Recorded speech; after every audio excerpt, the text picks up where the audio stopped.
আসসালামু আলাইকুম। Hi guys, আজকে আমরা রান্না করব গরুর মাংস। চলুন দেখা যাক আমরা গরুর মাংসটা রান্না করি।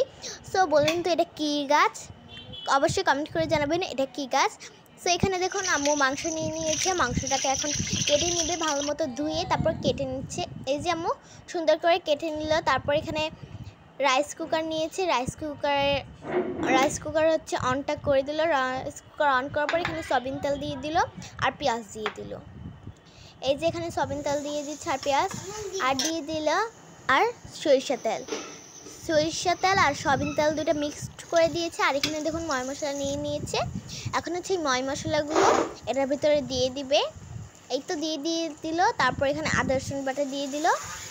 তারপর এটাকে ভালো মতো মিক্সড করে নিল। এই যে সুন্দর করে মিক্সড করে নিল। মিক্সড করা হয়ে গেলে এখানে হচ্ছে মাংসগুলো দিয়ে দিবে। এই যে মাংস দেওয়ার পর এটাকে আবারও ভালো মতো মিক্সড করে নিবে। মাংস যত কষানো হবে ততই কিন্তু খেতে মজা লাগবে। আর মাংস মানে ময় মশলা যদি মাংসের ভিতর ঢুকেছে তাহলে তো আরও মজা লাগবে।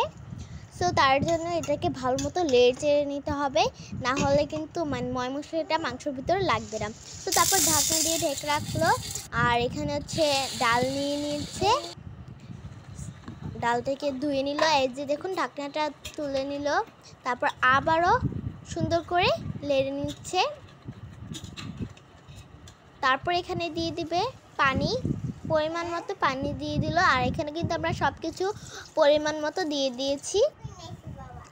এই যে দেখুন ঢাকনা দিয়ে ঢেকে রেখেছিল, এখন হচ্ছে উঠে নিল। আর এখানে দেখুন ডাল রান্না করেছে, ডালটাকে ঘুটনি দিয়ে।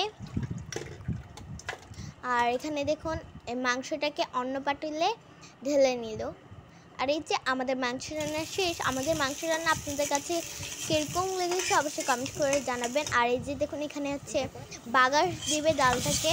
তো গাইস আমাদের রেসিপি শেষ। আসসালামু আলাইকুম, বাই।